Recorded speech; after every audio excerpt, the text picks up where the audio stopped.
Unpaid seller के बारे में आई थिंक मैं पहले कुछ बता चुकी हूँ, बताया था, बताओगे जरा। सेलर से गुड्स तो लेते हैं लेकिन उसको पेमेंट ना करें। एसी बंद हो चुका है, किया है नहीं, लाइट नहीं है।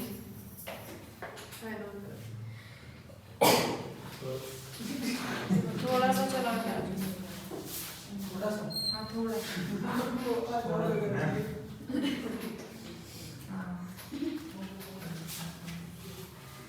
इसे ना सीजर लेके आऊंगी, काट दूंगी, बार-बार खाने की जरूरत ही नहीं है। एसी भी चल गया तेरे, मैं तो जरूर चलो।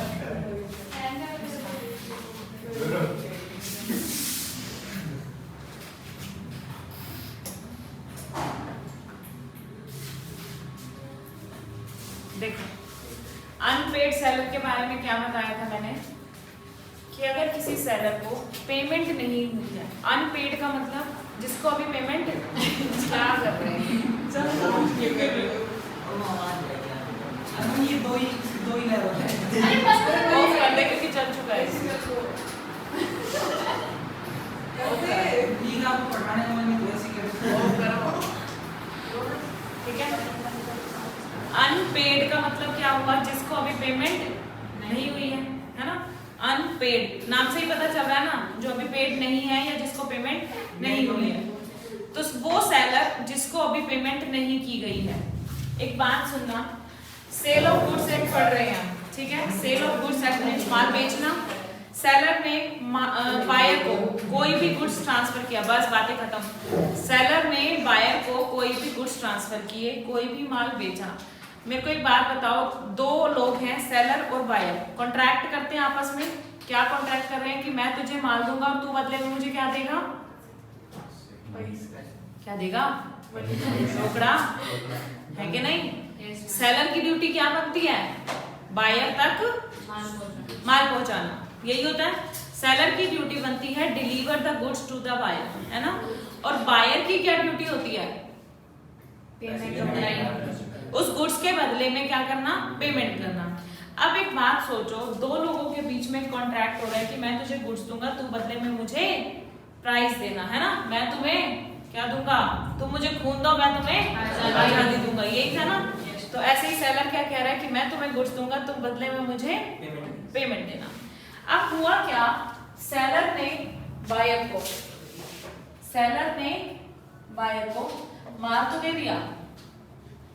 कई ऐसे लोग होते हैं ना, बायर कहता मैं नहीं देता पैसे, होते हैं ऐसे लोग, वो उस टाइम क्यों हंस रहे थे, बाद में बोल बोलो। हुआ क्या, बायर गया था सेलर के पास फोन खरीदने, क्या खरीदने गया था, फोन खरीदने, ठीक है। फोन खरीदने गया था, बायर ने कहा कि मुझे एक फोन चाहिए, सेलर ने कहा ठीक है मैं दे देता हूँ, लेकिन मेरे गोडाउन में उठवाना पड़ेगा फिर वहाँ से, ठीक है। सेलर ने कहा इतने में आपका बिल बना देता हूँ इस मॉडल का। उसने बिल बनाया, बिल बनते ही बताओ क्या ट्रांसफर हो गई बायर के पास, ओनरशिप, मालिकाना हक ट्रांसफर हो गया। जिस फोन का मालिक पहले सेलर था, अब उस फोन का मालिक कौन बन चुका है, बायर बन चुका है, जैसे ही बिल कटा, ठीक है।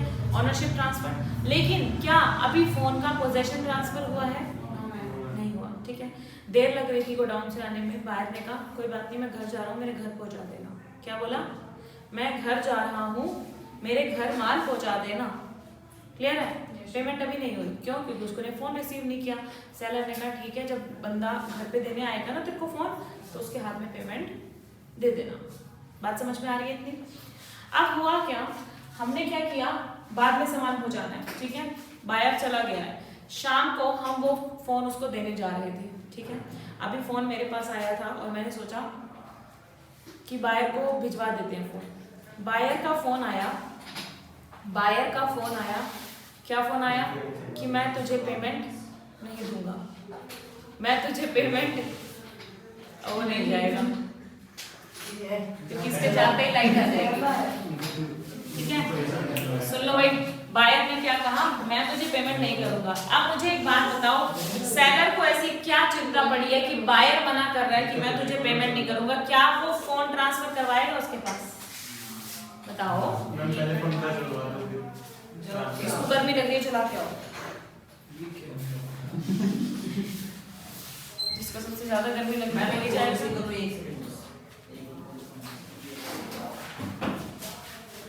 हाँ जी, अगर बायर मना कर रहा है कि मुझे पेमेंट नहीं करनी है, तो बताओ सेलर की ड्यूटी बनती है उसको मोबाइल ट्रांसफर करना? बताओ, नहीं ना। सामने वाला जब मना ही कर रहा है कि मैं पेमेंट नहीं करूंगा, तो मैं क्यों उसको फोन ट्रांसफर करूंगा? भले ही मैंने बिल काट कर उसे दे दिया था, लेकिन सेलर के पास अधिकार है कि उसका अभी जो माल है उसी के पास पड़ा है, क्या वो उसको अपने पास ही रख सकता है? बताओ मुझे। ये सर, आप एक दुकानदार होने के नाते सोचना, आप ऐसे सोचो, आपका खुद का बिजनेस है। जब आप ऐसा सोचोगे तो आपको फील आएगी कि सेलर की क्या ड्यूटीज बनती हैं, सेलर के क्या राइट्स बनते हैं। अगर बायर आपको मना करता है कि मैं पेमेंट नहीं करूंगा, तो सेलर की कोई ड्यूटी नहीं बनती उस तक माल पहुंचाने की।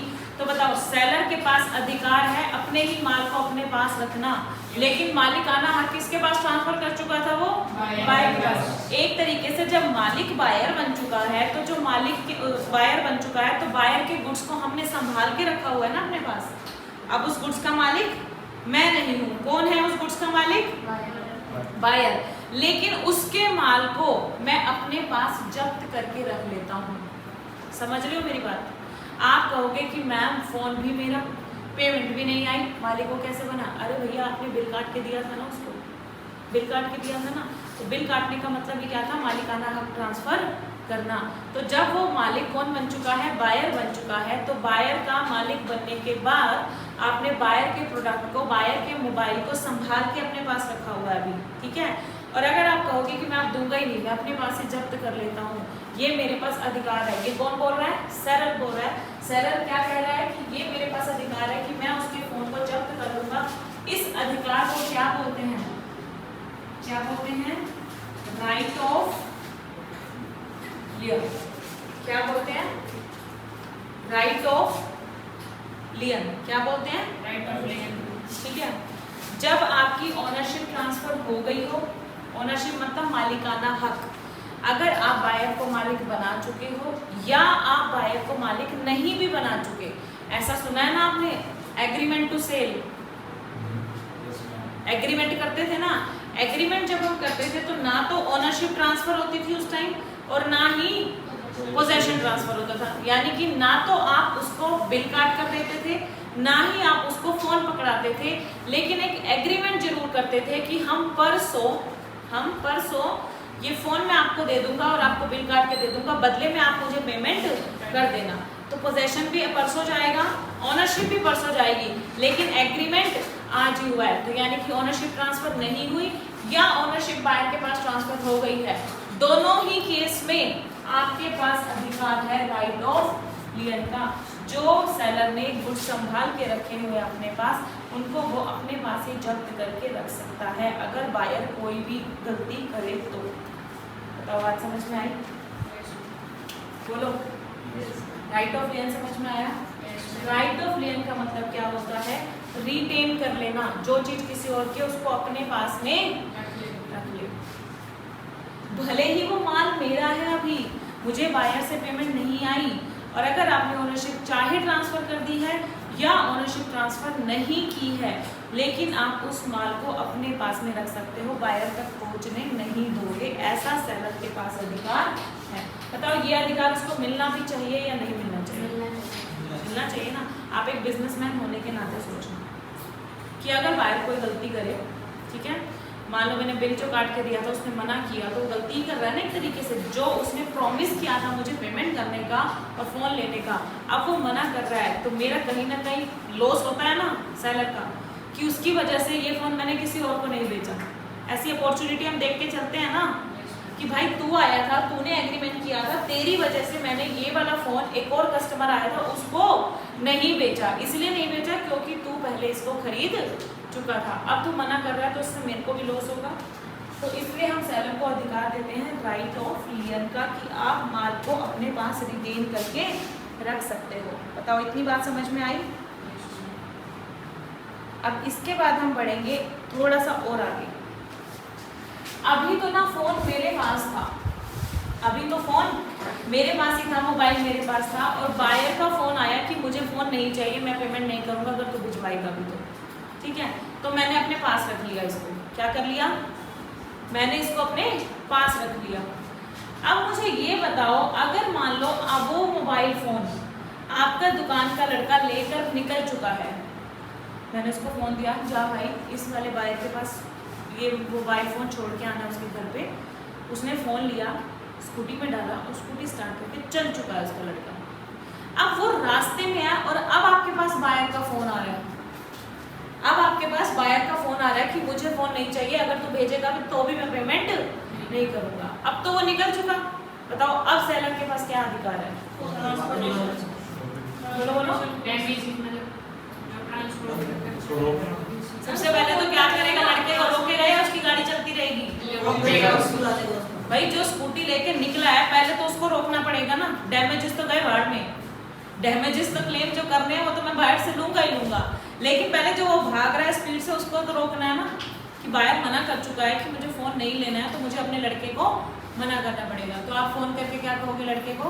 रुक जा वहीं थम जा, वापस स्कूटी मोड़ ले और वापस जो फ़ोन लेके जा रहा था वो वापस दुकान पर अपनी ले आ। तो इस राइट को हम बोलेंगे राइट ऑफ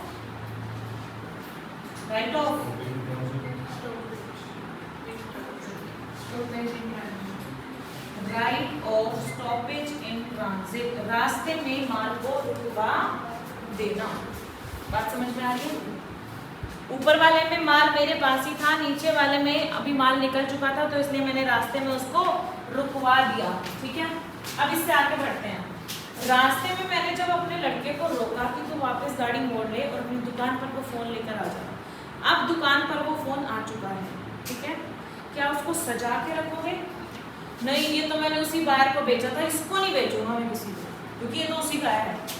उसके ऊपर आपने नाम लिख दिया है क्या? मुस्कान ही खरीदने आई थी तो मुस्कान को ही बेचेंगे। क्या बताओ, किसी और को सेल कर सकते हैं? बताओ भाई, क्या? हाँ, वो कैंसिल हो जाएगा, मालिकाना हक खत्म हो जाएगा। बताओ, आप किसी और को ये प्रोडक्ट बेच सकते हो? है आपके पास राइट? तो इसको हम बोलेंगे राइट ऑफ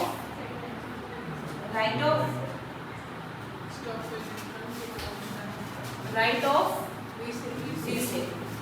सोते हुए बच्चे जाग जाओ, ठीक है? राइट ऑफ रीसेल, इसको हम क्या बोलेंगे? Right of resale. अच्छा, मैंने एक चीज बोली थी आपको कि अगर ओनरशिप ट्रांसफर हुई है तो आपको ये तीनों राइट्स अवेलेबल होंगे, और अगर ओनरशिप ट्रांसफर नहीं हुई है तो भी आपको ये तीनों राइट्स अवेलेबल होंगे। समझ रहे हो? ओनरशिप का मतलब मालिकाना हक। अगर आप उसके नाम पर बिल काट चुके हो तो भी आप ये तीनों राइट एक्सरसाइज कर सकते हो। सेलर के पास अधिकार है कि चाहे उसने बिल काट दिया है, चाहे उसने बिल नहीं काट के दिया है, वो तीनों ही अधिकार अपने वसूल कर सकता है। समझ लो? लेकिन जब आप ओनरशिप ट्रांसफर नहीं करते हो तो आपके पास एक राइट और जनरेट हो जाता है, वो राइट है आपका विद होल्डिंग का। किसका राइट है? Withholding is same as right of legal. ठीक है? विद होल्डिंग मीन्स जो माल मेरा है उसको अपने ही पास में रखना, बायर तक ना पहुंचाना। इसी को तो हम राइट ऑफ लीगल बोल रहे थे। ठीक है, तो थ्योरेटिकली 4 राइट जनरेट होते हैं आपके। मैं 2 पोर्शन बना दूं यहाँ पर। अगर प्रॉपर्टी ट्रांसफर्ड हो गई, प्रॉपर्टी का मतलब समझ लो बच्चों?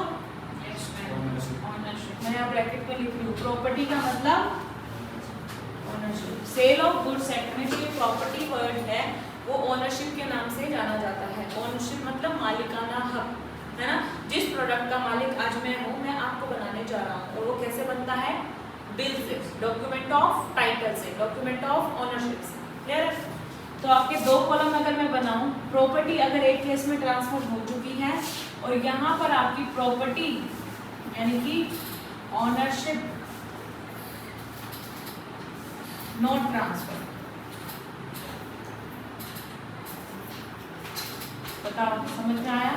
यहाँ पर हमारे 3 लियन का स्टॉपेज इन ट्रांजिट का अधिकार, तीसरा रीसेल। यहां पर सेम मैम हम नहीं बोलेंगे क्योंकि हमने टेस्ट किया आज, और तीसरा रीसेल। बताओ चौथा राइट यहाँ पर क्या लिखूं?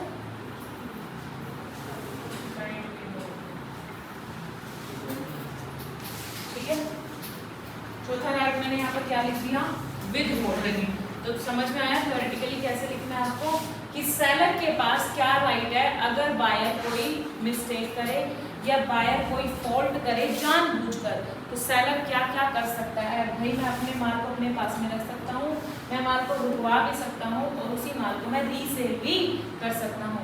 लेकिन अगर ओनरशिप ट्रांसफर नहीं हुई है तो एक राइट और जनरेट हो जाएगा इन तीन के सामने, विद होल्डिंग का राइट। और विद होल्डिंग का राइट है आपका same to same right of lien. समझ में आया? अभी डिटेल में पढ़ेंगे ना तो दोनों चीजें समझ में आएंगे। ठीक है, अभी के लिए ये बेसिक जो साफ साफ ऊपर ऊपर से है उतना समझ में आया? Yes ma'am.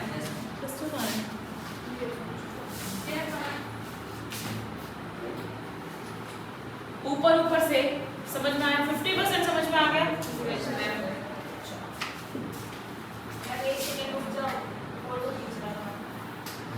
खींच लो ना।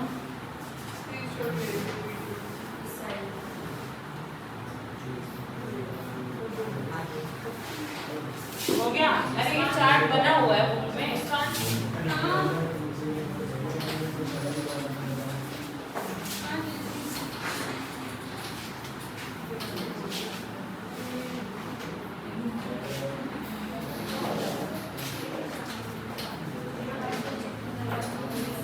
हाँ जी बच्चों,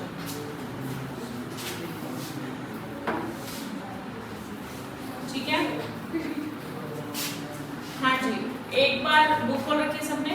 इसमें जो चार्ट बना हुआ है right of an unpaid seller, book share कर लो भाई। अगर किसी के पास नहीं है फोन में खोल लो, जिनके पास है वो बुक में देखो।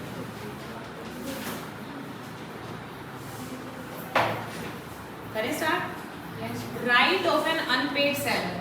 राइट्स ऑफ अनपेड सेलर में अगेंस्ट गुड्स, यानी कि गुड्स के फेवर में, मतलब गुड्स के लिए आप क्या क्या राइट्स जनरेट कर सकते हो। ये सारे गुड्स के लिए जो थे भाई, कब्जा करोगे गुड्स पे, स्टॉपेज लगाओगे गुड्स पर, रीसेल करोगे गुड्स, यानी कि गुड्स से रिलेटेड आपके पास क्या क्या राइट हैं। और एक आपके पास राइट आएंगे अगेंस्ट द बायर। भाई जिसने मना किया है कि मैं नहीं माल खरीदता, क्या उसको छोड़ दोगे ऐसे ही? भाई उसने जो नुकसान मुझे करा है उसको आप ऐसे ही छोड़ दोगे? नहीं। मान लो आपने वहां पर ओनरशिप ट्रांसफर कर दी थी, या आपने वहां पे गुड्स भी पहुंचा दिए थे। मान लो आपने अगेंस्ट गुड्स का कोई भी राइट एक्सरसाइज नहीं किया, ठीक है। बायर के पास आपने माल पहुंचा दिया, फोन पहुंचा दिया, और अब वो पेमेंट नहीं कर रहा, तब भी तो आप अनपेड सेलर हो। तो बताओ आपके पास बायर के खिलाफ भी तो राइट होना चाहिए ना। भाई कोर्ट केस कर सकते हो ना कि मैंने उसको प्रोडक्ट दिया, बदले में वो मुझे प्राइस नहीं दे रहा, तब कोर्ट में जा सकते हो ना। तो नॉर्मल सी चीज है। कई दुकानदार होते हैं ना, माल ले लेकर आ जाते हैं लेकिन पेमेंट का नाम नहीं होता है ना, ऐसा होता है ना। माल ले लेकर आ जाएंगे लेकिन पेमेंट का कोई नाम नहीं होता। तो ऐसे केस में जो खरीदने वाला है उसके खिलाफ सेलर जो है वो केस कर सकता है, प्राइस भी मांग सकता है, डैमेजेस भी मांग सकता है, और सूट फॉर इंटरेस्ट। ये तीनों चीजें मैं अभी पेंडिंग छोड़ रही हूँ क्योंकि हम इसको बाद में पढ़ेंगे। आज हम सिर्फ पढ़ेंगे गुड्स के बारे में कि गुड्स के साथ आप क्या क्या खिलवाड़ कर सकते हो। ठीक है, समझ गए? अब एक बार पढ़ लो कि अनपेड सेलर आखिर होता क्या है। अब contract comprises of reciprocal promises. Reciprocal का मतलब क्या होता है? उल्टा। और रेसिप्रोकल प्रॉमिसेस का क्या मतलब है? उल्टे प्रॉमिस। अच्छा, उल्टे प्रॉमिस कैसे? सेलर का प्रॉमिस क्या है? हाँ, मतलब सेलर का प्रॉमिस है कि मैं आपको गुड्स डिलीवर करूंगा, और बायर का प्रॉमिस क्या है? मैं आपको उसके बदले पेमेंट। तो कॉन्ट्रैक्ट कैसे बनता है? ये रेसिप्रोकल प्रॉमिसेस से ही तो बनता है कि एक पर्सन भी प्रॉमिस करता है दूसरे को, दूसरा पर्सन फर्स्ट पर्सन को प्रॉमिस करता है मैं तुझे ये दूंगा बदले में तू मुझे ये देना। इसी को हम बोलते हैं contract. In a contract of sale, seller is under an obligation obligation, obligation का मतलब लाइबिलिटी, ठीक है। सेलर की क्या लाइबिलिटी है? To deliver goods, buyer has to pay for it, buyer को क्या करना पड़ेगा? पेमेंट करनी पड़ेगी इसके बदले में। इन केस बायर फेल्स, मतलब पे नहीं कर पाता है और रिफ्यूजेस टू पे, पे करने के लिए मना कर देता है, तो सेलर क्या कहलाता है? Seller as an unpaid seller shall have certain rights, उस सेलर को हम क्या बोलेंगे? Unpaid seller. और उस अनपेड सेलर के पास क्या क्या राइट्स अवेलेबल हो जाएंगे, वो हम इस चैप्टर में डील करके चलेंगे, ठीक है। According to section 45 subsection 1 of sale of goods act 1930, the seller of goods is deemed to be an unpaid seller. अब मुझे बताओ सेलर कब अनपेड सेलर कहलाता है? पहली बात बताओ। जब बायर उसको पे ना करे या पे करने में फेल हो जाए या पे करने से मना कर दे। समझ रहे हो? फेल कब होगा? जब उसके अंदर कैपेबिलिटी नहीं है पे करने की, उसके पास पैसा ही नहीं है, लाइक वो दिवालिया हो गया, इंसॉल्वेंट हो गया, तो क्या वो पे कर पाएगा? तो इसके लिए हम क्या यूज करेंगे? फेल्स टू पे, है ना, कि वो पे कर ही नहीं पा रहा। और एक आता है रिफ्यूजेस टू पे, कि पेमेंट उसके पास पैसा तो है लेकिन वो मना कर रहा है, तो दोनों ही केस में सेलर क्या बन जाएगा? Unpaid seller. तो सेलर कब अनपेड सेलर कहलाता है? The whole of the price has not been paid और टेंडर्ड। टेंडर्ड का मतलब क्या होता है?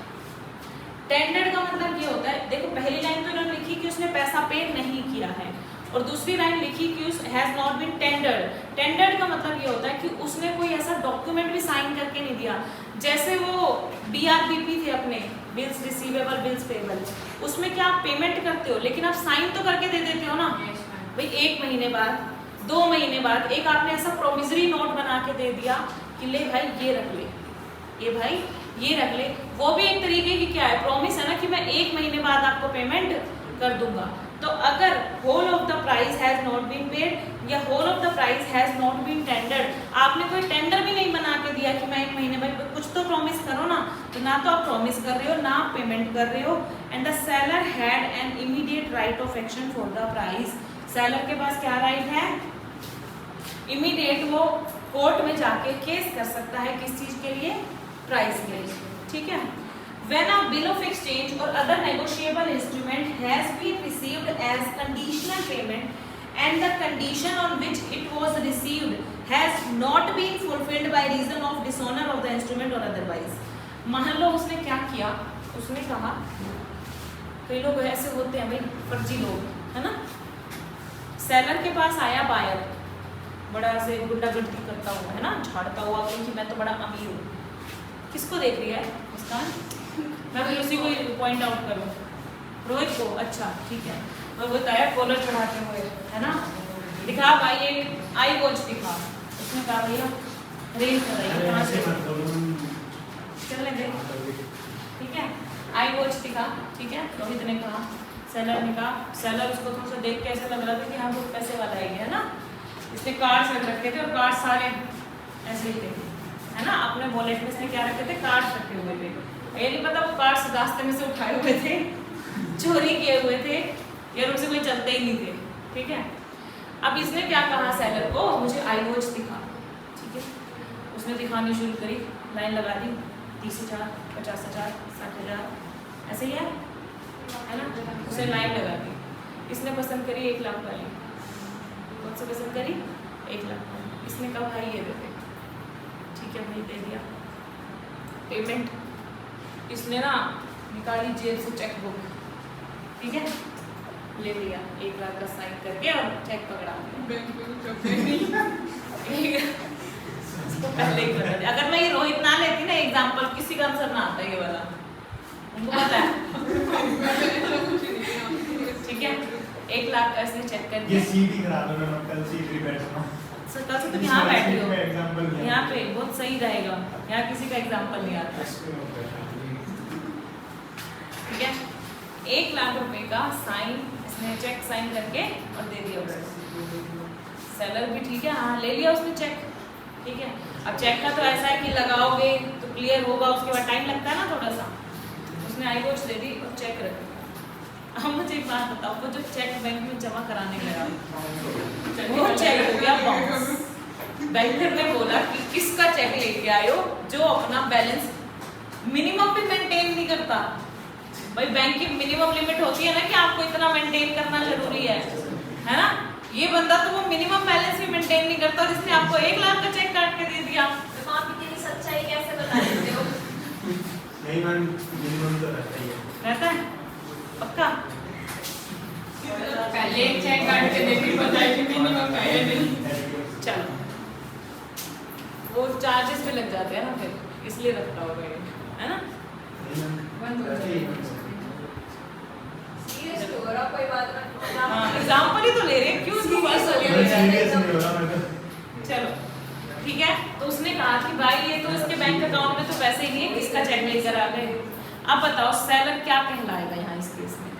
पागल, बेवकूफ तो कहलाएगा, अनपेड सेलर तो कहलाएगा। अभी उसको पेमेंट नहीं हुई है, यही कहलाएगा। तो इस लाइन में यही लिखी है कि अगर आपने कोई बिल ऑफ एक्सचेंज या कोई भी ऐसा नेगोशिएबल इंस्ट्रूमेंट, ये चेक जो है ये नेगोशिएबल इंस्ट्रूमेंट का एग्जांपल है। कोई भी ऐसा नेगोशिएबल इंस्ट्रूमेंट आपने अगर सेलर को पकड़ाया है और वो इस कंडीशन में पकड़ाया, मान लो उसने कंडीशन क्या लगाई थी कि मैं बैंक में पैसे जमा करवा दूंगा, आपकी चेक मैं आज दे के जा रहा हूँ लेकिन लगाना परसों। इसको पता था ना बैलेंस तो है नहीं, अभी अगर चला गया तो मेरा यहीं पे काम हो जाएगा खराब, है कि नहीं। तो उसने क्या कंडीशन लगाई कि चेक को ना आज मत लगाना, कब लगाना? रुपएगा परसों हम 10 दिन बाद बोल रहे थे। वो सेलर को समझदारी, आजकल के सब प्रैक्टिकल हो गए हैं तो उनको पता चल गया है, लेकिन थ्योरेटिकली ऐसी चीजें हो जाती हैं। चेक तो मैं पैसे एक्सेप्ट भी नहीं करते ना जल्दी से, जो आज के टाइम में नहीं करते, पहले भाई ऐसा नहीं कि चलते नहीं है चेक, आज भी चलते हैं, है ना। जान पहचान वाले होते वहाँ ज्यादा चलते हैं, ऐसे जो कहीं भी रहे जाके वो कर दो, हाँ कोई अब वो प्रोडक्ट नहीं देगा, ठीक है। सबकी भी जान पहचान है। हाँ पर्सनल कार्ड भर के लेके जाते हैं। बड़ा हैं? पर्सनल कार्ड भर के लेके जाते हैं। वो आप ही नहीं जाते। हाँ जी, तो अगर आपने इस कंडीशन पर कि परसों चेक लगा के आना, बैंक में गया अगले दिन, मतलब आपने कंडीशन लगाई थी कि 2 दिन बाद चेक लगाना, तो अगर वो कंडीशन फुलफिल नहीं हुई, 2 दिन बाद चेक में लगाने गया लेकिन मेरे को पेमेंट नहीं मिली, तो उस केस में वो सेलर क्या कहलाएगा? अनपेड सेलर, ठीक है। इसमें एग्जांपल दिए हुए हैं। अच्छा एक बात बताना, पूरा अमाउंट नहीं दिया तो भी अनपेड सेलर, अगर पार्टली अमाउंट नहीं दिया तब भी क्या अनपेड सेलर कहलाएगा? भाई अनपेड तो अनपेड ही है ना, उतने अमाउंट के लिए अनपेड हो जाएगा वो। जैसे एक्स ने वाई को 50,000 के गुड्स बेचे थे, कितने के? 50,000 के। वाई ने 40,000 रुपए तो उसको दे दिए, बैलेंस कितना बच गया? 10। इतना सोच रहे मैम 50 में 10 को कैलकुलेटर निकालने दो। 50,000 के गुड्स बेचे थे, वाई ने 40,000 की पेमेंट तो उसी टाइम कर दी थी, बैलेंस कितना बच गया? 10,000। अब ये 10,000 बायर पे नहीं कर रहा, तो सेलर कितने अमाउंट के लिए अनपेड सेलर है? 10,000 के लिए, समझ रहे हो। तो पार्टली अमाउंट जो नहीं पे हुआ उसके लिए सेलर क्या कहलाएगा? अनपेड सेलर, ठीक है। ये सेकंड वाला एग्जांपल रोहित का ही था, वो पढ़ लेना। चलो अब आता है यहाँ तक की कहानी थी अनपेड सेलर की, कि आखिर अनपेड सेलर कहलाता कौन है? जिसको पेमेंट ना मिली हो या जिसको चेक पकड़ा के पागल बना दिया गया हो, वो भी अनपेड सेलर कहलाएगा, ठीक है। अब उसके पास क्या क्या राइट है? अब मेरे को पेमेंट नहीं मिली तो मैं क्या क्या कर सकता हूँ? देखो भाई वो क्या क्या कर सकता है। Subject to provision of this act and of any law for the time being in force, notwithstanding the property in the goods may have passed to the buyer। वो कह रहा है भले ही ऑनरशिप बायर के पास ट्रांसफर हो गई हो, तो unpaid seller of goods as such has by implication of law. Unpaid seller क्या क्या कर सकता है? पहला case, a lien on the goods for the price while he is in possession of them। एक बात मुझे बताना, राइट ऑफ लीन आप कब एक्सरसाइज कर सकते हो? जब गुड्स आपके पास में हो या गुड्स आपके हाथ से निकल गए हो। हमारे पास में राइट ऑफ लीन एक्सरसाइज करने के लिए ये जरूरी है कि वो गुड्स आपके पास होने चाहिए, तभी तो जब्त करोगे। गुड्स अगर हाथ से ही निकल गए तो जब्त करने के लिए बचा क्या है कि नहीं? समझ रहे हो? राइट ऑफ लीन आप तभी एक्सरसाइज कर सकते हो जब गुड्स का पोजेशन आपके पास हो। ये लिखने वाली लाइन,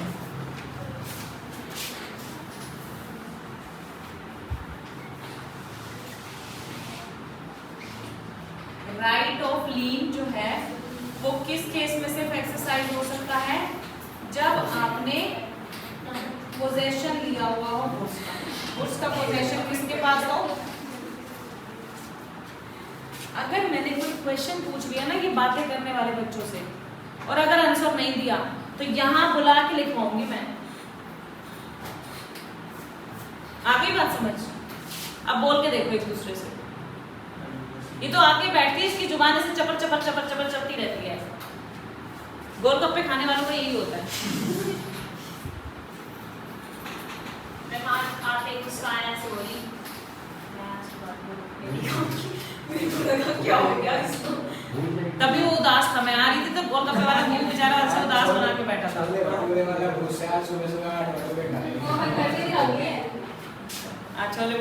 खुश है।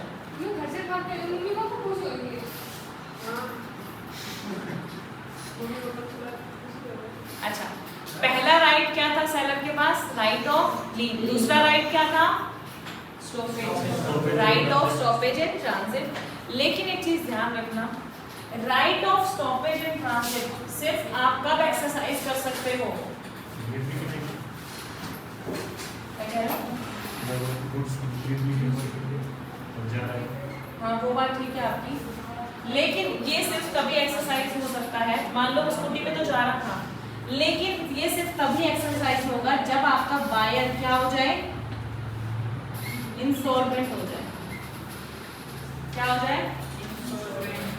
अगर बायर अनेबल टू पे है, बायर फेल्स टू पे है, बायर इंसॉल्वेंट हो गया है, सिर्फ और सिर्फ तभी आपका right of stoppage in transit exercise हो सकता है। लेकिन राइट ऑफ लीन के लिए ऐसी कोई बाउंडेशन नहीं है, चाहे वो इंसॉल्वेंट हुआ हो, चाहे वो जानबूझकर मना कर रहा हो कि मेरे को पेमेंट नहीं करनी, आप राइट ऑफ लीन एक्सरसाइज कर सकते हो। लेकिन राइट ऑफ स्टॉपेज सिर्फ कब एक्सरसाइज हो सकता है? बायर जब इंसॉल्वेंट। ठीक है, अगर वो इंस्टॉलमेंट नहीं हुआ वो सामान रास्ते में तो उसका खोज ही देना। हाँ बिल्कुल हम पहुंचाएंगे, अगर वो मना भी कर देता है तो भी हम पहुंचाएंगे। लेकिन अभी मैं इसके आगे बताऊंगी। अब उसके घर के आगे खड़ा हो गया और बायर कह रहा है मैं नहीं देता, मैं लूंगा ही नहीं, मैं गेट ही नहीं खोलूंगा। ठीक है, मैं गेट ही नहीं खोल रहा अपने घर का, तो वो गुड्स अभी भी रास्ते में ही कहलाएंगे। इसके बारे में भी आगे डिस्कशन है, तो धीरे धीरे चलना दो चीजों को। ठीक है, अच्छा तीसरा राइट क्या था सेलर के पास? तीसरा राइट क्या था? Right of resale. हम उस गुड्स को रीसेल भी कर सकते हैं। क्लियर है? ये तीन राइट थे। तो where the property in the goods has, ऊपर तो था property in the goods has pass to the buyer, जब पास हो गई है तो तीन राइट्स मैंने लिख दिए। अब आ रहा है where the property in the goods has not pass to the buyer, तो unpaid seller has in addition to his other remedies, इन तीनों के अलावा, ये तीनों तो उसको मिलेंगे ही मिलेंगे, मैंने बताया था अभी, ये तीनों तो उसको मिलेंगे ही मिलेंगे। इनके एडिशन में एक राइट और जनरेट हो जाएगा, वो है right of withholding delivery, और वो सिमिलर है, वो एक्सटेंसिव है किसके साथ? Rights of lien and stoppage in transit where the property has pass to the buyer. जैसे जब हमारी ओनरशिप ट्रांसफर हो गई थी, उस केस में जो हमारा राइट ऑफ स्टॉपेज और राइट ऑफ लियन था, वैसा दोनों से ही मिलता जुलता एक राइट ऑफ विद होल्डिंग भी है, जो हमें कब मिलता है? जो हमें कब मिलता है? जब हमारी ओनरशिप ट्रांसफर नहीं हुई होती है। ठीक है, सिर्फ एग्रीमेंट हुआ है। हाँ, अभी सिर्फ एग्रीमेंट हुआ है। क्लियर है?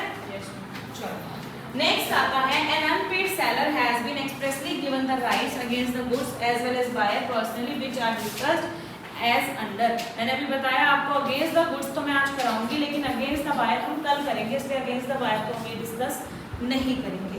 तो अगेंस्ट द गुड्स मैंने दो कॉलम बनाए, प्रॉपर्टी पास और प्रॉपर्टी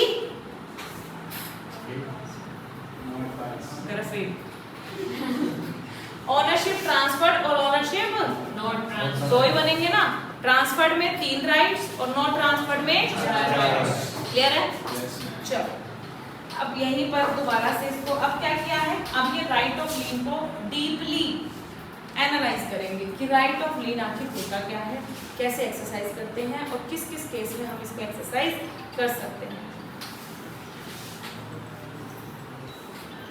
हेलो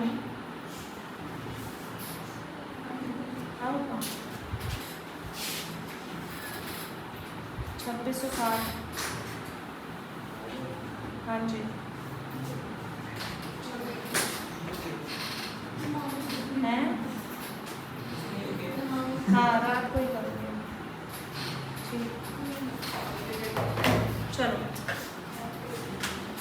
अब आता है राइट ऑफ लेन को हम ब्रॉडली डीपली डिस्कस करेंगे कि आखिर ये कहना क्या चाहता है। हाँ जी, सेलर्स लीन। बेटा इसको एक बार एनालिसिस से पढ़ ले। एनालिसिस से पढ़ते ही आपको ऊपर वाली जो स्टेटमेंट्स हैं, लॉ की लैंग्वेज है, वो क्लियर होनी शुरू हो जाएगी। सबसे पहले मैं एक एग्जांपल ले रही हूँ। ए ने कुछ गुड्स दिए बी को 50,000 के एंड अलाउड हिम टू पे the price with in 1 month. उसने कितना टाइम उसको दिया? 1 मंथ का। कोई बात नहीं, 1 महीने में पेमेंट कर देना। अब बी क्या हो गया? इंसॉल्वेंट हो गया, ठीक है, इसी 1 महीने में। तो ए क्या कहलाएगा? Unpaid seller. और अनपेड सेलर होने के नाते उसके पास राइट आ जाएगा किस चीज का? लीन। ठीक है, चलो। तो राइट ऑफ लीन अगर आप एनालिसिस से पढ़ोगे तो पढ़ो इसको। An unpaid seller has a right of lien on the goods for price while he is in possession. इसको अंडरलाइन कर लो, while he is in possession. जब पोजेशन होगा राइट ऑफ लीन केवल तभी एक्सरसाइज किया जा सकता है अंटिल द पेमेंट और tender of the price of such goods. लेकिन ये राइट ऑफ लीन आप कब तक करोगे बताओ? जब तक बायर पेमेंट ना कर दे। जोर से बोल दे, रोहन सही बोल रहा है।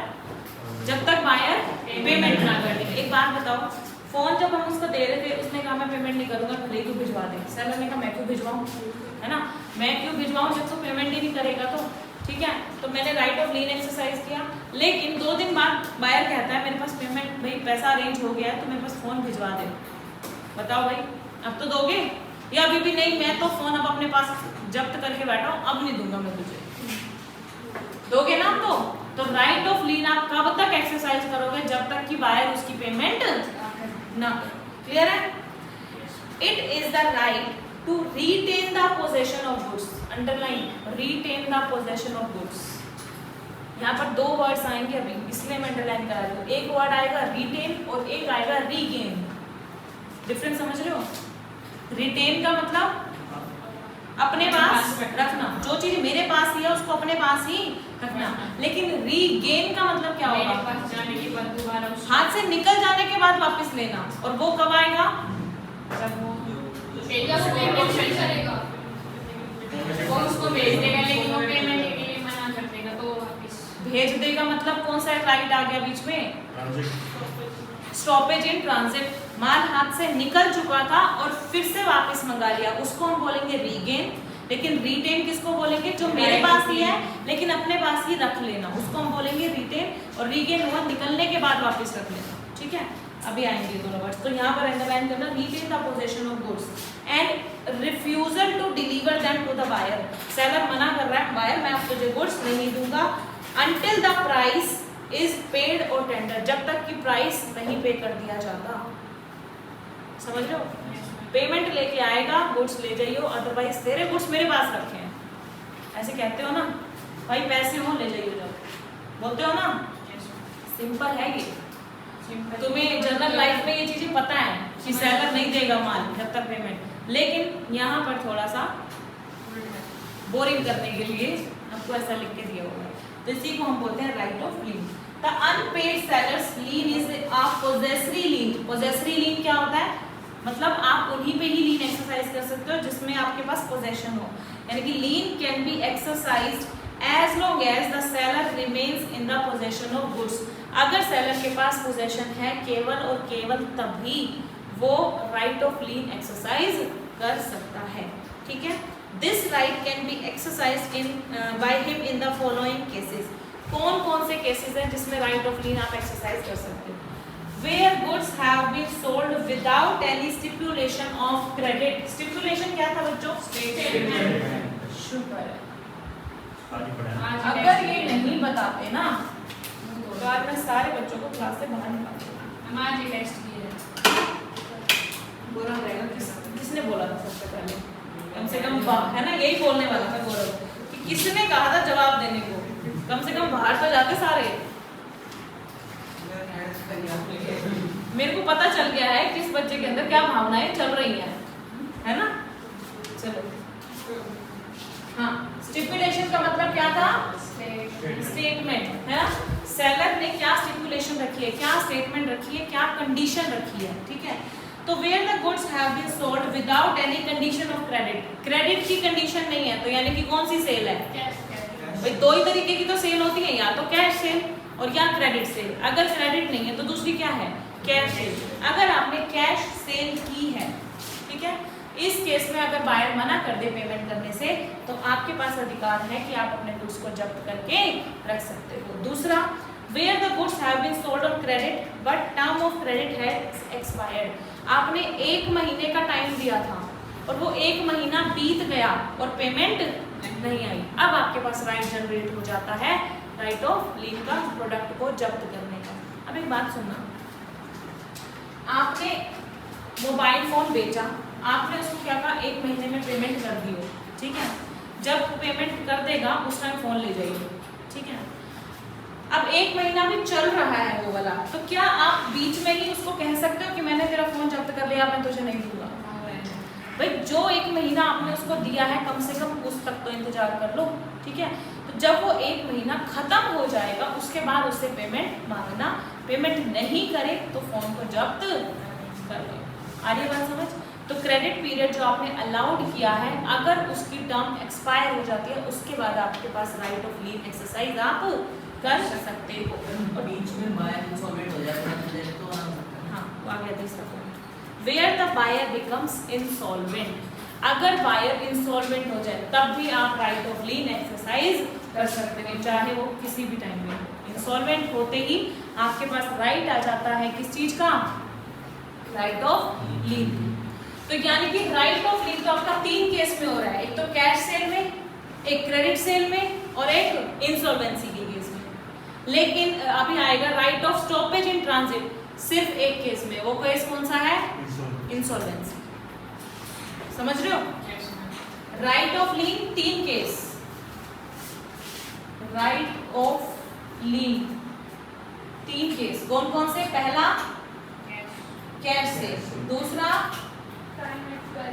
क्रेडिट सेल, और क्रेडिट सेल में जितना क्रेडिट पीरियड आपने अलाउ किया वो एक्सपायर हो चुका है, और तीसरा आपका आता है इंसॉल्वेंसी का केस, ठीक है। तो राइट ऑफ लीन 3 केस में एक्सरसाइज हो सकता है, लेकिन राइट ऑफ स्टॉपेज आप देखोगे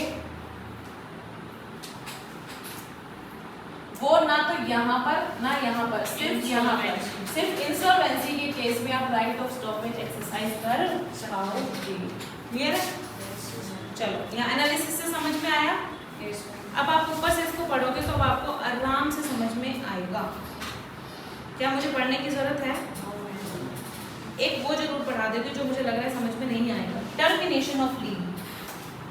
एक मिनट और पार्ट डिलीवरी भी बता देती हूँ। ऊपर वाला क्वेश्चन आ जाएगा जो सेक्शन 47 है सेलर्स लीन, वो समझ में आ जाएगा, ठीक है।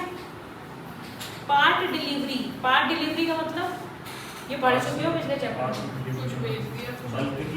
हाँ, आपने 100 किलो का मान लो एग्रीमेंट किया था, लेकिन उसने बायर ने क्या कहा था? 100 किलो इकट्ठे मत दे, है ना, तोड़ तोड़ के दे, पार्ट डिलीवरी करो। 20 किलो आज दे दिया, 20 किलो कल, हर रोज मुझे 20-20 किलो भेजता रहिए, 5 दिन में मेरा कॉन्ट्रैक्ट हो जाएगा कंप्लीट। ऐसी होती है पार्ट डिलीवरी। तो अगर where an unpaid seller has made part delivery of the goods, तो ही में exercise his right of lien. अब एक बात सुनना जरा, 100 किलो का एग्रीमेंट हुआ था, 2 दिन आपने 20-20 किलो भेज दिए, 40 किलो हो गए। तीसरे दिन जब आप भेज रहे थे तो उसने मना कर दिया, मैं पेमेंट नहीं करूंगा। अब राइट ऑफ लीन क्या पूरे 100 किलो पे एक्सरसाइज हो सकता है या 60 किलो पे एक्सरसाइज हो सकता है? भाई 40 वाला तो चला गया ना, आपके हाथ से निकल चुका। और मैंने आपको अभी अभी बताया कि राइट ऑफ लीन एक्सरसाइज करने के लिए क्या जरूरी है? पोजेशन। तो 40 किलो तो आपके पास है ही नहीं, तो राइट ऑफ लीन एक्सरसाइज कहाँ से करोगे? 60 किलो जो आपके पास अवेलेबल है उसके ऊपर आप राइट ऑफ लीन एक्सरसाइज कर सकते हो, ठीक है। तो इसने बोला ही में exercise his right of lien on the remainder, tick कर लेना इसको, थोड़ा सा underline, on the remainder unless such part delivery has been made under such circumstances as to show an agreement to waive the lien, जब तक कि आप wave ना कर दो तब तक तो आप कर सकते हो। वेव करने का मतलब अपने अधिकार को छोड़ देना, माफ कर देना, है ना भाई। सेलर के पास राइट है, चाहे तो एक्सरसाइज करे चाहे तो एक्सरसाइज ना करे, उसकी मर्जी है, ठीक है। चलो, टर्मिनेशन ऑफ लीन। टर्मिनेशन का मतलब टर्मिनेशन खत्म करना किसी चीज को।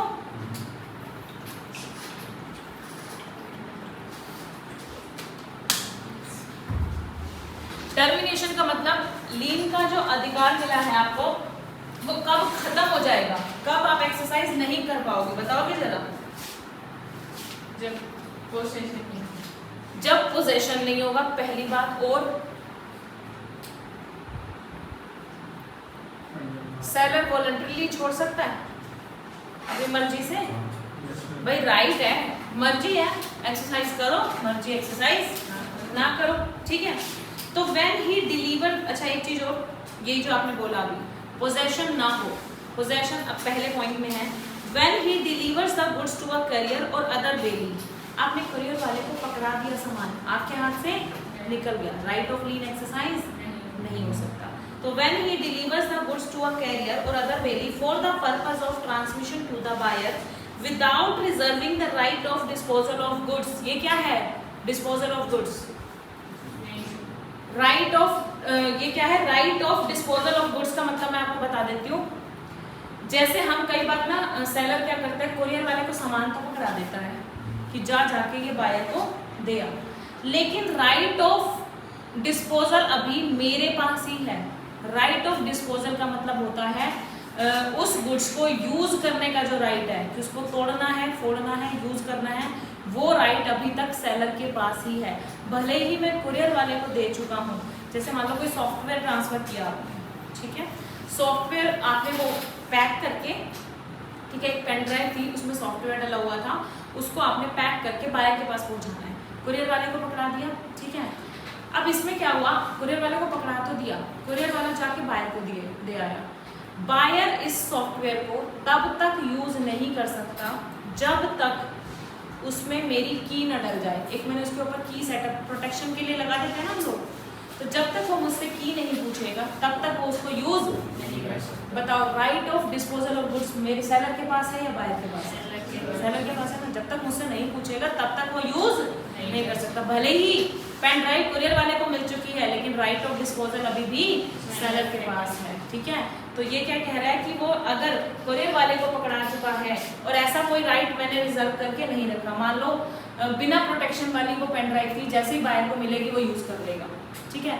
इस केस में क्या आप राइट ऑफ लीन एक्सरसाइज कर पाओगे? नहीं ना। जैसे ही आपके हाथ से निकला तो राइट ऑफ लीन तो खत्म ही हो गया, लेकिन जैसे ही आपके हाथ से निकला और अगर आपने राइट ऑफ डिस्पोजल अपने पास रखा हुआ है, उस केस में तो राइट ऑफ लीन एक्सरसाइज हो सकता है ना।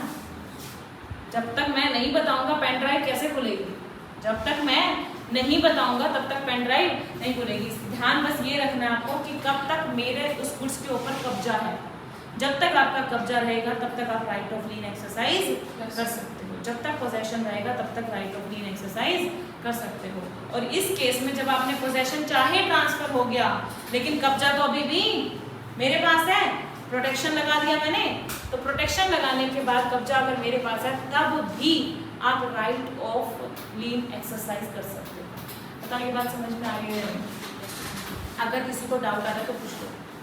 गौरव, चाहे ये एग्जाम्पल लिख लेना यहाँ पर, ये राइट ऑफ जो डिस्पोजल है ना, इसको अंडरलाइन करके ये लिख देना, प्रोटेक्टिंग द सॉफ्टवेयर, है ना, protecting the software by a password. एक पासवर्ड के थ्रू आपने क्या किया है, उस सॉफ्टवेयर को प्रोटेक्ट कर दिया है। इसका मतलब क्या है, राइट ऑफ डिस्पोजल आपने अपने पास में रखा है, कब्जा अभी भी आपका ही है। तो जब तक आपका कब्जा रहेगा तब तक आप राइट ऑफ लीन एक्सरसाइज कर सकते हो, ठीक है। कब टर्मिनेट हो जाता है राइट ऑफ लीन, कब खत्म हो जाता है? जैसे ही सामान आपने कुरियर वाले को पकड़ाया, आपका राइट ऑफ लीन खत्म। लेकिन कुरियर वाले को पकड़ाया और प्रोटेक्शन लगाई तो राइट ऑफ लीन खत्म या नहीं खत्म? नहीं होगा। दो केस बना दूं एक बार, कुरियर वाले को तो ट्रांसफर दोनों ही केस में होगा, यहाँ भी और यहाँ भी, ठीक है। कोरियर वाले को तो ट्रांसफर कर दिया हमने। मुस्कान ये चार्ट पूरा करियो, आजा आजा। नींद आ रही है, मुंह धोया जा, नहा के भी आ जाए। ट्रांसफर टू कोरियर मैंने दोनों ही केस में लिखा, लेकिन एक में मैंने राइट ऑफ डिस्पोजल, एक में मैंने राइट ऑफ डिस्पोजल रिजर्व किया, यानी कि सेलर ने अपने पास रखा, और एक केस में राइट ऑफ डिस्पोजल अनरिजर्व है, यानी कि बायर के पास ट्रांसफर हो चुका है। गौरव बताइए किस केस में आप राइट ऑफ लीन एक्सरसाइज कर पाओगे, इन दोनों में से बताइए।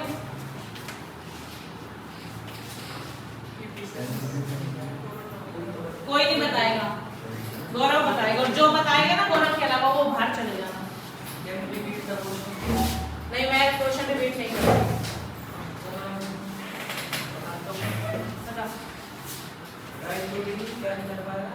मैंने लिखा है ट्रांसफर टू कोरियर, दोनों ही केस में हो रहा है। यहाँ पर राइट ऑफ डिस्पोजल रिजर्व किया है, लेकिन यहाँ राइट ऑफ डिस्पोजल अनरिजर्व है, रिजर्व नहीं किया। तो राइट ऑफ लीन कहाँ पे एक्सरसाइज कर सकते हैं और कहाँ पे नहीं? इसमें राइट ऑफ लीन और इसमें आगे समझ आए। अगर सेलर ने प्रोटेक्शन लगा दी पासवर्ड की तो वो राइट ऑफ लीन एक्सरसाइज कर पाएगा, यानी कि राइट ऑफ डिस्पोजल उसने रिजर्व किया, और यहाँ पर नहीं कर पाएगा। ठीक है, चलो किसी को डाउट है यहाँ पूछ लेना इसको। चलो सेकंड है when the buyer lawfully obtain possession of goods, ये भी उसी से रिलेटेड हो गया। अगर पोजेशन बायर के पास चला ही गया है, लॉफुली उसने ऑब्टेन ही कर लिया है, तब भी आप राइट ऑफ लीन एक्सरसाइज नहीं कर पाओगे। तीसरा case by waiver thereof, खुद से ही मना कर दिया मुझे नहीं करना।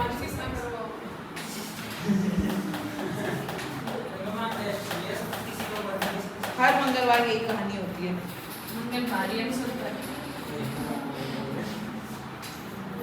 खुद से माफी कर दी, वेवर कर दिया, तब भी आप एक्सरसाइज नहीं कर सकते।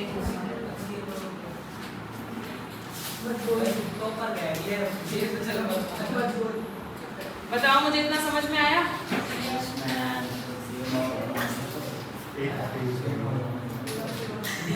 इसमें ना एक ध्यान रखना, ऊपर इन्होंने 3 दिए हैं, एनालिसिस में आपको 4 दिए हुए हैं। एनालिसिस देखना। हाँ मैं पायस के ऊपर भी, मैं 4th बता देती हूँ आपको। बस रक्षाबंधन खत्म हो चुका है, यहाँ रक्षाबंधन ही चल रहा है अभी तक, और वो भी बिना धागे के। चलो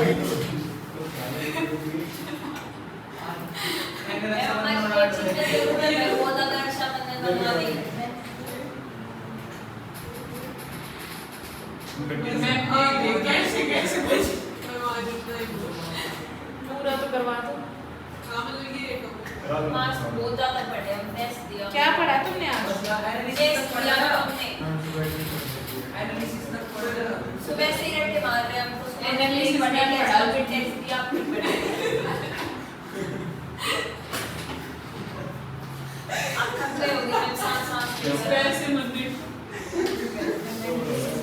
एक 4th पॉइंट देख लो, टर्मिनेशन ऑफ लीन का। कब आपका लीन का अधिकार खत्म हो जाता है? ऊपर 3 है, नीचे 4 पॉइंट है। Bye estoppel. एस्टोपल बताओगे क्या था? पार्टनर में जो चुप रहता है, हाँ तो चुप रहता है, और थोड़ा सा बोलो उसको। Holding out. चुप रहता है क्या? सही वो बोला। तो है ही होल्डिंग आउट, मतलब चुप रहता है, बोलता नहीं।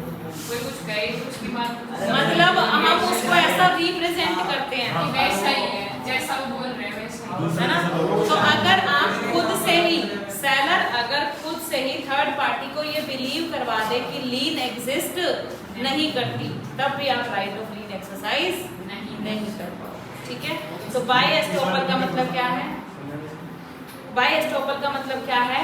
सेलर ने खुद से ही बायर को बिलीव करवा दिया। मान लो एक एग्रीमेंट ही उन्होंने ऐसा बना दिया, एग्रीमेंट में लिख दिया कि हम लीन का राइट एक्सरसाइज नहीं करेंगे। जब आपने स्पेसिफिकली लिख ही दिया है थर्ड पार्टी को, ये कह के ही आपने एग्रीमेंट किया है कि कुछ भी हो जाए मैं राइट ऑफ लीन एक्सरसाइज नहीं करूंगा, उस केस में भी आपका राइट ऑफ लीन क्या हो जाता है, टर्मिनेट हो जाता है, खत्म हो जाता है। तो where the seller so conduct himself that he leaves third party to believe that the lien does not exist, तो आपका वहां पर नहीं होगा। ठीक है,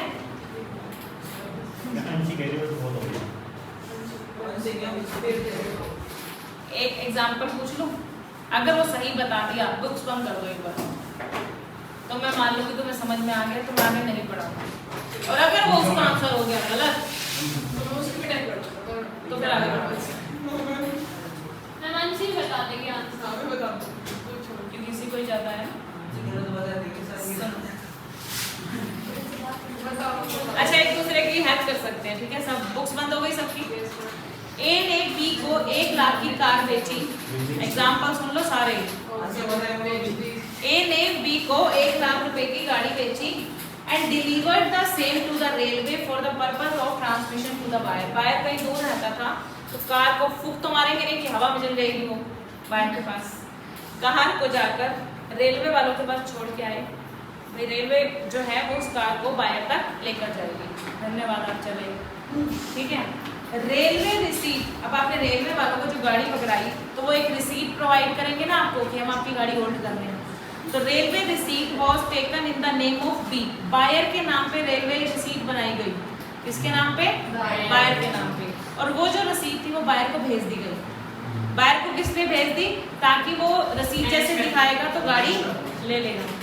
अब मुझे बताओ, क्या अब सेलर एक्सरसाइज कर सकता है राइट ऑफ लीन या नहीं कर सकता? नहीं कर सकते। क्यों नहीं कर सकते? क्योंकि उसके बारे में नहीं हो गई है।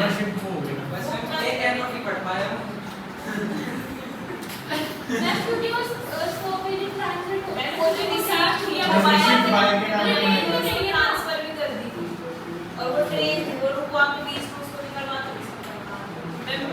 लीन वाला क्यों नहीं रुकवा सकता? रुकवा के ट्रांसफर कर दी थी, रिसीट आपको रिसीट कोई है उसके पास तो नहीं है ना वो। मैंने क्या बोला था? ट्रांसफर हो गई। पोजेशन अगर आपके हाथ से निकल गया उसके बाद आप राइट ऑफ लीन एक्सरसाइज नहीं कर सकते।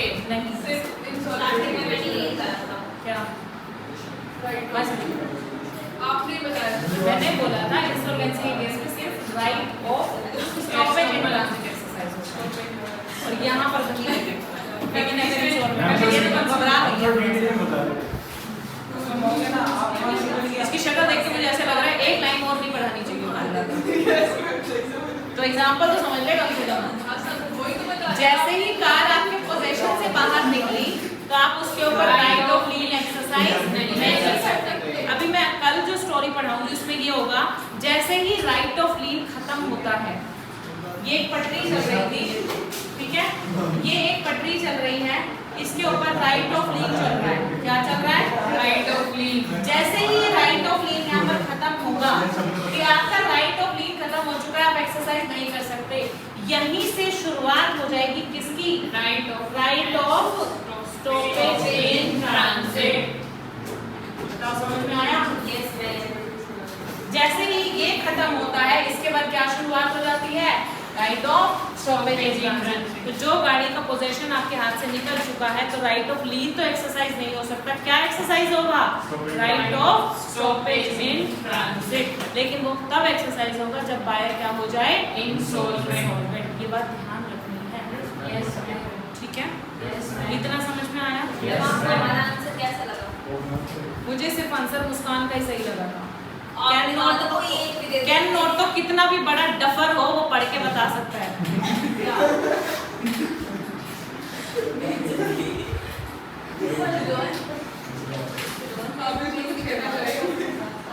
अब एक जिसको मैंने डफर बोला ना वो मुझे एक एमसीक्यू बताएगा। निकलना मैंने The unpaid seller has right of stoppage of goods in transit only where the buyer becomes insolvent, refuses to pay price, act fraudulently or all of these. एक मतलब become इंसॉल्वेंट। लेकिन all of these भी हो सकता है। All of these भी हो सकता है। कौन कह रहा है ये बात? Right of stoppage in transit केवल और केवल ओनली एंड ओनली इंसॉल्वेंसी के केस में लेकिन मैं ये बोलती कि अगर वो पैसे देने से मना भी कर देता है तो वो वापस उसको बुला ले, नहीं बुलाएगा अपने सामान को। An unpaid seller is having rights against unpaid seller के पास किस किस के अगेंस्ट राइट है? An unpaid seller is having rights against goods only, buyer only, both goods and buyer या none of the above? Both goods and buyer। ठीक है, क्या चाहते हो? अब पढ़ा नहीं रही तो MCQs तो करा लूं। इसको